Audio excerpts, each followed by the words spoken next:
देखो बेटा, हमने पिछले लेक्चर में सॉल्वेयर प्रोसेस किया, सीमेंट के बारे में पढ़ लिया। अब इस चैप्टर के एंड के लिए मैंने कुछ क्वेश्चंस रखे हुए हैं। इन क्वेश्चंस को मैं आपको समझाता हूँ और इन्हीं क्वेश्चंस के ऊपर मैं कुछ आपको होमवर्क भी दूंगा। तो बहुत ही इंपॉर्टेंट क्वेश्चन है और ये होमवर्क करके दिमाग लगा के use your extra book, use internet, मुझे आंसर्स भेजना। देखो सबसे पहला क्वेश्चन बहुत ही इंटरेस्टिंग क्वेश्चन है। क्वेश्चन नंबर 1 कह रहा है beryllium and magnesium do not give colour to flame whereas other alkali metals do so. Question number 2 देखो क्या है। Question number 2 discuss the various reaction that occur in Solvay process, ये तो कर ही लिया। Question number 3 potassium carbonate cannot be prepared by Solvay process, ये भी हमने पढ़ लिया ना अभी पिछले लेक्चर में। क्यों? क्योंकि हम बना तो सकते हैं बट वो इतना सॉल्युबल होगा कि हम उसको सेपरेट नहीं कर पाएंगे, उसकी पीपीटी नहीं बनेगी। अब आ जाइए फोर्थ क्वेश्चन पे। lithium carbonate decompose at lower temperature whereas sodium carbonate at a higher temperature, why? तो ये हम सारे क्वेश्चन वन बाय वन बेटा डिस्कस करते हैं। सो ये हो गई हमारे क्वेश्चंस जो हमने डिस्कस करने हैं। अब हम यहाँ पे आंसर डिस्कस करेंगे वन बाय वन। क्वेश्चन 1 का आंसर कह रहा है कि बेरिलियम और magnesium do not give colour. तो हमें पता है कलर कब मिलता है, जब किसी मेटल को हम हीट करें और उसका इलेक्ट्रॉन क्या हो इलेक्ट्रॉन्स जाए हाई स्टेट बेटा, पे जाएंगे, एक्साइट हो जाए। एक्साइट होके एक्साइटेड, जब वो बैक हो आएगा तो वो एनर्जी लॉस करेगा तो विजिबल विजिबल रीजन में। स्टेट में आएगा। क्या करेगा? एनर्जी लॉस करेगा विजिबल रीजन में, विजिबल में, जो हमें कलर की फॉर्म में नजर आता है। तो अगर अब यहाँ पे क्वेश्चन है कि बेरिलियम और magnesium do not give colour, तो इनका साइज बहुत छोटा है, इनके इलेक्ट्रॉन एक्साइट नहीं होंगे बस। मतलब ये आंसर नहीं है, ये तो मैंने एक नॉर्मल लॉजिक बताया कि अगर कहीं हमें कलर मिलता है तो उसके पीछे रीजन क्या होता है, उस एलिमेंट के या मेटल के इलेक्ट्रॉन एक्साइट होंगे, जब वापस आएंगे तो एनर्जी रिलीज करेंगे जो कलर में आएगा, यानी इसके इलेक्ट्रॉन एक्साइट ही नहीं होते। इसका साइज छोटा है, छोटा होने के कारण इसका इलेक्ट्रॉन क्या होगा, एक्साइट नहीं होगा। तो सिमरन क्या आंसर बना बेटा पहले क्वेश्चन का? क्या आंसर बना बेटे? So due to their small size, their electron didn't get हाँ, तो excited. इसका आंसर ये लिखेंगे कि जो बेरिलियम है एंड मैग्नीशियम है, इन दोनों भाई साहब का साइज बहुत छोटा है, साइज स्मॉल है। साइज स्मॉल होने से इलेक्ट्रॉन एक्साइट नहीं होता, क्रॉस मार दिया, नहीं होता। तो नहीं होता तो कलर भी नहीं मिलेगा। बस समझ गए आंसर? कहानी बना लेना अब अपने आप, टेक्निकल कहानी, जैसे एक्साइड वर्ड, स्मॉल साइज, ये आना चाहिए। तो एक बार फिर से सुनो। बेरिलियम और मैग्नीशियम भाई साहब का साइज छोटा होता है, साइज छोटा होने से इलेक्ट्रॉन एक्साइट नहीं हो पाएगा, मतलब एनर्जी बहुत ज्यादा चाहिए होती है, नॉर्मली एक्साइट नहीं होगा। मतलब ये ऐसा केस हो गया कि एक बंदा है, उसके आप थप्पड़ मारे जा रहे हो फिर भी उसको गुस्सा नहीं आ रहा, तो ऐसा वाला केस हो गया। तो इतना छोटा है कि हीट करने पे इलेक्ट्रॉन एक्साइट नहीं होता जल्दी, इलेक्ट्रॉन एक्साइट नहीं होगा तो वापस आने का चक्कर नहीं है, वापस नहीं आएगा तो कोई कलर नहीं मिलेगा। बस ये लॉजिक लग गया। क्वेश्चन नंबर 2 और क्वेश्चन नंबर 3 अभी हमने पिछले लेक्चर में कवर कर लिया, वो 4 रिएक्शंस लिख देना सॉल्वे में। और potassium carbonate cannot be prepared, देखो ये हमने अभी थोड़ी देर पहले पढ़ा ही था, ये 3 लाइनें आप लिख दोगे प्रीवियस लेक्चर से कि बना तो लेंगे बट वो इतना सॉल्युबल होगा कि हम उसको सेपरेट नहीं कर पाएंगे। बना तो लेंगे बट इतना सॉल्युबल है कि हम उसको एक्सट्रैक्ट नहीं कर पाएंगे। अब क्वेश्चन नंबर आ जाओ 4। अब सब मिला जुला के क्वेश्चन नंबर 4। अब देखो, अब अपना लॉजिक लगाओ।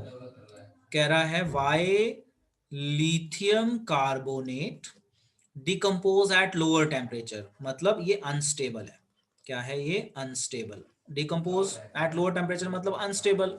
Eight low temperature, low temperature पे ही टूट जाता है, जबकि सोडियम कार्बोनेट इज स्टेबल, मतलब ये जल्दी नहीं टूटता। Sodium carbonate is stable at higher temperature, मतलब ये स्टेबल है। ये अनस्टेबल है और लो टेम्परेचर पे टूट जाता है, ये स्टेबल है। तो देखो बड़ा सिंपल लॉजिक है, कार्बोनेट का साइज होता है बड़ा, लिथियम का साइज होता है छोटा, तो इसकी लैटिस एंथैल्पी कम हो गई। आ गया ना बेटा समझ में कंसेप्ट कि इसकी लैटिस एंथैल्पी लो होती है क्योंकि एक का साइज छोटा एक का साइज बड़ा है। तो आप सीधा लिखो कि लिथियम कार्बोनेट में लिथियम का साइज छोटा होने के कारण ये अनस्टेबल होता है। तो जब हम इसको हीट करते हैं तो जो हमारा लिथियम कार्बोनेट है, हीट करने के बाद लिथियम ऑक्साइड में टूट जाता है, लिथियम ऑक्साइड में टूट जाता है, साथ में CO2 बनती है क्योंकि अनस्टेबल है, क्योंकि लैटिस एंथैल्पी कम है। अब सोडियम का साइज बड़ा, सोडियम का साइज बड़ा, तो साइज बड़ा होने से लैटिस एंथैल्पी ज्यादा है, तो लैटिस एंथैल्पी ज्यादा होगी तो वो टूटेगा नहीं। बस कहानी बना लेना, मैंने थ्योरी लिखी नहीं, आंसर बता दिया मैंने। चलो सिमरन बताओ इस क्वेश्चन का जवाब क्या होगा, क्वेश्चन नंबर 4 का। तो लिथियम कार्बोनेट में लिथियम का साइज छोटा होता है, जिसके कारण उसकी लेटेंट एंथैल्पी लो होती है। हाँ, वेयर सोडियम कार्बोनेट में लैटिस एंथैल्पी उससे ज्यादा होती है। साइज यहाँ पे थोड़ा बड़ा है और लैटिस एंथैल्पी ज्यादा है, तो मोटा मोटा आंसर। अच्छा, अब यहाँ पे टेक्निकल आंसर क्या है कि अगर बच्चा ये वाला वर्ड ना लिखे तो नंबर नहीं मिलेंगे। बताओ कौन सा वर्ड है, अगर वो ना लिखे तो नंबर नहीं मिलेगा। So lattice enthalpy. Yes, lattice enthalpy, size, ये दो चीजें। अगर आप साइज लिखना भूल भी गए और आपने लैटिस लिख दिया तो भी नंबर मिल जाएंगे, बट अगर लैटिस नहीं लिखा तो नंबर नहीं मिलेंगे। तो देखो जी, बहुत ही सिंपल क्वेश्चन था कि lithium carbonate decompose at lower temperature, तो ऑब्वियसली डिकम्पोज हो रहा है। तो हमने लगाया आइडिया, लिथियम छोटा होता है, कार्बोनेट बड़ा होता है, यानी लैटिस एंथैल्पी कम होगी। कम होने से वो टूट जाता है। अच्छा, कई बार पूछते हैं टूट के क्या बनाएगा, तो ये मैंने एडिशनल बता दिया कि टूट के लिथियम ऑक्साइड बनाएगा और CO2 बनाएगा, और ये नहीं टूटेगा क्योंकि इसकी लैटिस एंथैल्पी ज्यादा है और यहाँ पे लैटिस एंथैल्पी कम है। That's it. चलो नोट कर लो, नोट करके डन बोलो। तो आप देखो बेटा, ये चैप्टर इजी है। अब आप मेरे पढ़ाने के बाद बुक पढ़िए। बुक में क्या करिए, जो उसमें क्वेश्चन आंसर दिए ना बेटा वो पढ़िए। आपकी थिंकिंग स्किल इतनी अच्छी हो जाएगी ना, मतलब रीजनिंग देना आपको आना चाहिए बस। अब हम चलते हैं आगे। अब हम आगे चलेंगे तो अब आपको यहाँ पे कुछ क्वेश्चन नजर आ रहे हैं। ये क्वेश्चन मैं आपको as a part of homework दूंगा, तो आप इन दो क्वेश्चंस की स्क्रीनशॉट ले लीजिए और इन दो क्वेश्चंस को एज अ होमवर्क करके मुझे इसका भेजिएगा। अच्छा, इसको करने के लिए आप अपनी बुक का यूज कर सकते हैं, नेट का यूज कर सकते हैं, और अपना लॉजिक, पहले आप अपना लॉजिक लगाना। लॉजिक लगाने के बाद अपना बुक देखना। मैं थोड़े बहुत हिंट देता हूँ। देखो, कह रहा है पहला क्वेश्चन कि why are lithium salts commonly hydrated, तो ये तो क्वेश्चन एक तरह का रिपीट हो गया, आप बड़े आराम से लिख लेंगे। And those of other alkali ions are anhydrous, कि लिथियम का साइज छोटा है। बस इसका मेन रीजन ये है कि साइज छोटा, हाइड्रेशन एंथैल्पी ज्यादा है। बाकियों का साइज बड़ा, हाइड्रेशन कम होती है। एनहाइड्रस मतलब सूखा, और हाइड्रस मतलब उसमें मॉइस्चर आ जाए। एनहाइड्रस मतलब ड्राई, याद रखना, एनहाइड्रस मतलब ड्राई, हाइड्रेटेड मतलब मॉइस्चर आ जाना, थोड़ा पानी आ जाना। तो इसका हिंट दे दिया मैंने, आप खुद लिख लेंगे। मतलब ये दो क्वेश्चन होमवर्क में ही है, मैं हिंट दे रहा हूं बस। अब देखो ये, why is lithium fluoride almost insoluble in water, ध्यान से समझना। Lithium fluoride insoluble in water, lithium chloride is soluble. अब आप साइज देख लेना, लिथियम का साइज, फ्लोरीन का साइज, लिथियम का साइज, क्लोरीन का size, lattice enthalpy, hydration enthalpy, लगा लेना दिमाग और मुझे बताना इसका आंसर लिख के। ठीक है, तो ये दो क्वेश्चन आपके होमवर्क हो गए, हिंट मैंने आपको दे दिया। तो you will use your brain and you will write the answers in your copy and you will send photos to me. और आप इस क्वेश्चन करने के लिए अपनी एक्स्ट्रा बुक का यूज, नेट का यूज कीजिए। ठीक है, बट पहले अपने दिमाग का यूज करना है। अब ये बहुत इंपॉर्टेंट क्वेश्चन है जो यहाँ पे आपको दिख रहा है। क्या है ये क्वेश्चन, देखिए, वेरी वेरी इंटरेस्टिंग क्वेश्चन, समझिए जरा। क्वेश्चन है, ये आपका मेन क्वेश्चन है। कहता है how would you explain the following observation, very important, कि फॉलोइंग ऑब्जर्वेशन को आप कैसे एक्सप्लेन करोगे। तो समझिए, पार्ट 1 कह रहा है BeO इज इनसॉल्युबल, जो BeO है ये इनसॉल्युबल है, बट BeSO4 जो है सॉल्युबल है। लो जी, आंसर मिल गया होगा, आई होप सो। देखो, Be एंड ऑक्सीजन दोनों का साइज छोटा होता है। यहाँ पे एक का साइज छोटा, एक का बड़ा। तो जब दोनों का साइज छोटा होता है तो लैटिस एंथैल्पी हाई होती है। एक का छोटा, एक का बड़ा, तो लैटिस एंथैल्पी क्या होती है, लो। आई गेस आंसर मिल गया। तो सिमरन, आप मुझे बताओ इसका क्या आंसर होना चाहिए था इस क्वेश्चन का। सिमरन बताइए क्या यस सर। क्वेश्चन क्या है और आंसर क्या, अब आप ये बताइए मुझे।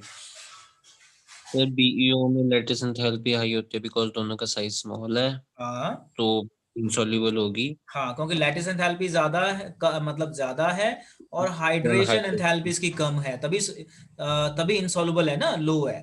यहाँ पे उल्टा है, यहाँ पे लैटिस एंथैल्पी लो है और हाइड्रेशन क्या रहेगी, उल्टा हो जाता है, क्या रहेगी, ज्यादा रहेंगे सर। हाँ ज्यादा रहेगी। तो ये सॉल्युबल हो गया, बस मिल गया लॉजिक। चलो एक बार आंसर कंप्लीट कर दो, पूरा बोलो कैसे लिखोगे अगर पेपर में आ जाए। सर BeO को बेरिलियम ऑक्साइड ना? हाँ जी, beryllium oxide Yes, is sir. In beryllium insoluble. oxide, हाँ। both the size of ions is small, hmm where hence the lattice enthalpy is higher than the hydration hmm enthalpy, and it is insoluble. Hmm Whereas in beryllium sulfate, hmm. the lattice enthalpy is lower than the hydration चलो, enthalpy, and good. it अब is हम अगला question soluble. सोचते हैं बच्चों। देखो अगला question, अगला क्वेश्चन कह रहा है कि बेरियम ऑक्साइड इज सॉल्युबल। अब इसका मुझे आंसर बताना आप लोग, ध्यान से। ध्यान से कह रहा है बेरियम ऑक्साइड सॉल्युबल है, बट बेरियम सल्फेट इनसॉल्युबल है। लो जी। अब देखो बेरियम का साइज बड़ा, इसका छोटा, तो लैटिस एंथैल्पी यहाँ पे क्या हो जाएगी? कम। और हाइड्रेशन एंथैल्पी क्या हो जाएगी बेटा? ज्यादा। अब आ जाओ यहाँ, बेरियम सल्फेट, दोनों का साइज बड़ा। तो जब दोनों का साइज बड़ा हो तो क्या हो जाएगा? क्या हो जाएगा? हाइड्रेशन एंथैल्पी जो है वो बहुत कम हो जाती है। यहाँ पे हाइड्रेशन एंथैल्पी हो जाती है, जब दोनों का साइज बड़ा हो ना तो हाइड्रेशन ही कम हो जाती है। ठीक है, एक का छोटा एक का बड़ा तो हाइड्रेशन ज्यादा रहती है। इस तरह से आप अपने कंसेप्ट बना लो। तो यहाँ पे हाइड्रेशन ही लो हो गई। Low, hydration enthalpy is lower, lower than lattice enthalpy. बस, अगर लो हो गई तो इनसॉल्युबल। Got it? चलो बताओ सिमरन, क्या क्वेश्चन था, क्या आंसर बना यहाँ पे, बताइए। Question था barium oxide is soluble, but barium sulfate is insoluble in hmm water. Hmm answer होगा सर बेरियम ऑक्साइड में लैटिस एंथैल्पी ज्यादा होती है देन हाइड्रेशन एंथैल्पी, नहीं, हाइड्रेशन एंथैल्पी ज्यादा होती है देन लैटिस एंथैल्पी. हाँ, मैंने सो हिंट दे दैट्स दिए व्हाई इट्स. सारे। और बेरियम सल्फेट यस में दोनों का साइज बड़ा होता है, साइज बड़ा होने से हाइड्रेशन एंथैल्पी कम हाइड्रेशन. हो गई, और lattice enthalpy, then lattice enthalpy, तो वो क्या हो गया? इनसॉल्युबल। सॉल्युबिलिटी के लिए हाइड्रेशन एंथैल्पी ज्यादा होनी चाहिए। तो देखो कंसेप्ट, कंसेप्ट लगाना है बस, और कुछ नहीं। चलो अब थर्ड का कंसेप्ट देखते हैं। बताओ, थर्ड का कंसेप्ट बताओ, कौन बताएगा? Anyone? Use your brain and tell me the answer for third question बच्चों। बोलिए बच्चों, फॉर थर्ड क्वेश्चन। बहुत ही इंटरेस्टिंग है। लाइक डिजॉल्व्स लाइक, याद करो। कह रहा है lithium iodide is more soluble in ethanol. ये इथेनॉल है। इथेनॉल होता है ऑर्गेनिक, कार्बन, कार्बन होता है ऑर्गेनिक सॉल्वेंट। जो कार्बन वाले लिक्विड होते हैं ना, इनको हम कहते हैं ऑर्गेनिक सॉल्वेंट। जो कार्बन वाले लिक्विड होते हैं ना, और कार्बन कंपाउंड वाले लिक्विड, उसे ऑर्गेनिक कहते हैं। कहते हैं lithium iodide is more soluble than potassium iodide. अब देखो, ये ऑर्गेनिक है, ऑर्गेनिक का मतलब कोवलेंट बॉन्ड होगा। अब आंसर मिल गया, लाइक डिजॉल्व्स लाइक। कंसेप्ट याद रखो, मैं यहाँ लिख देता हूँ रेड कलर से। कंसेप्ट था हमारा लाइक डिजॉल्व्स लाइक। याद आ गया कि अगर मैं शरारती बच्चा हूं तो मेरे सर्कल में सारे शरारती होंगे, और मैं ऐसा बच्चा हूं जो मसा पास होता हूं, तो मेरे सर्कल के भी बच्चे मसा पास होने वाले होंगे, मतलब जो डिफिकल्टी से पास होते हैं। अब देखो, लिथियम आयोडाइड कोवलेंट होता है। अब आपको ये पता है ना कोवलेंट क्यों होता है? क्योंकि इसका साइज होता है छोटा, इसका बड़ा, तो इसको पोलराइज कर लेता है। ये मेटल आयोडाइड, ये आयनिक है। ये क्या है? आयनिक। अब हमें पता है लाइक डिजॉल्व्स लाइक, ये कोवलेंट है, ये भी कोवलेंट है, तो लाइक डिजॉल्व्स लाइक, ये इसमें सॉल्युबल है। ये आयनिक है, ये कोवलेंट है, इसकी पटेगी नहीं, जमेगी नहीं। समझ गए ना? जैसे मैं मान लो एवरेज बच्चा हूं, तो मेरे सर्कल में एवरेज बच्चे होंगे, मेरी और दूसरे से जमेगी नहीं। मैं शरारत करने वाला हूं तो मुझे पढ़ने वाले पसंद नहीं आएंगे, और मैं पढ़ने वाला हूं तो मुझे शरारत करने वाले पसंद नहीं आएंगे, मोस्ट ऑफ द टाइम। वैसे आजकल कई बार ना ऐसा उल्टा भी हो जाता है। तो अपना सिमरन क्या आंसर लिखोगे बच्चे? क्या आंसर लिखोगे इसका? Sir ethanol is a covalent organic, covalent हाँ सॉल्यूशन. हाँ, और और हाँ, lithium कोवलेंट iodide लिक्विड, और कोवलेंट ऑर्गेनिक लिक्विड। ओके, फिर? and lithium iodide is also covalent. So हाँ as we know that like dissolves हाँ, like तो हाँ lithium ठीक है, iodide. बिल्कुल सही। देखो बेटा, इसके आंसर की शुरुआत ऐसे करोगे, we know like dissolves like, since ethanol is organic and covalent, lithium iodide is also covalent and is soluble in ethanol, whereas potassium iodide is ionic, will not be soluble in organic solvent. Got it? Got it बच्चों? Yes, चलो मुकुट, अब आप explain करो last वाला question. Lithium iodide is more soluble than potassium iodide, why in ethanol? Yes, sir. क्योंकि sir ethanol sir एक organic solvent है सर, और लिथियम आयोडाइड सर कोवेलेंट है सर, और पोटेशियम आयोडाइड सर आयोनिक है sir, तो इसलिए यानी वो लिथियम आयोडाइड सर मोर सॉल्युबल है सर। Very good. तो पेपर में जब क्वेश्चन आए ना, तो देखो मैंने ना शॉर्ट में आंसर लिख दिए सारे, आप ऐसे लिख के एक मेमोरी चार्ट बना लीजिए और ऐसे लिखना। मतलब देखो ये टेक्निकल वर्ड्स हैं, अगर ये टेक्निकल वर्ड आंसर में नहीं आए, स्टोरी कुछ और बना दी, नंबर नहीं मिलेंगे। तो आंसर ऐसे शुरू करना कि इथेनॉल कोवलेंट लिक्विड है, और हमें पता है like dissolves like, lithium iodide भी कोवलेंट होता है, इसलिए lithium iodide is soluble in ethanol, whereas potassium iodide जो है वो आयनिक है, वो इनसॉल्युबल होगा। तो इसके साथ बेटा हमारा यहाँ पे जो एस ब्लॉक है वो खत्म हो जाता है। अब मैं थोड़ी देर बाद आपको कुछ क्वेश्चंस भेजूंगा, आप उसकी प्रैक्टिस कीजिएगा और उनको करके दिखाइएगा, और जो मैंने होमवर्क दिया है उसे कीजिए और मुझे भेजिए।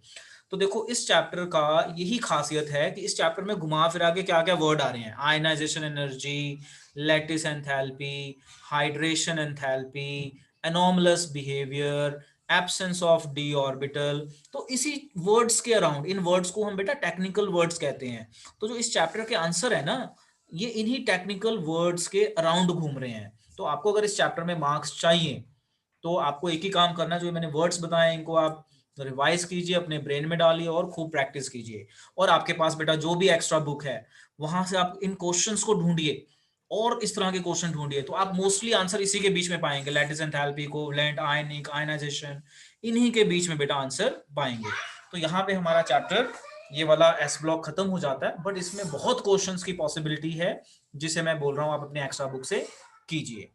ठीक है बच्चों, तो इसके साथ ये चैप्टर खत्म होता है। अब आप लोग इसकी प्रैक्टिस करना।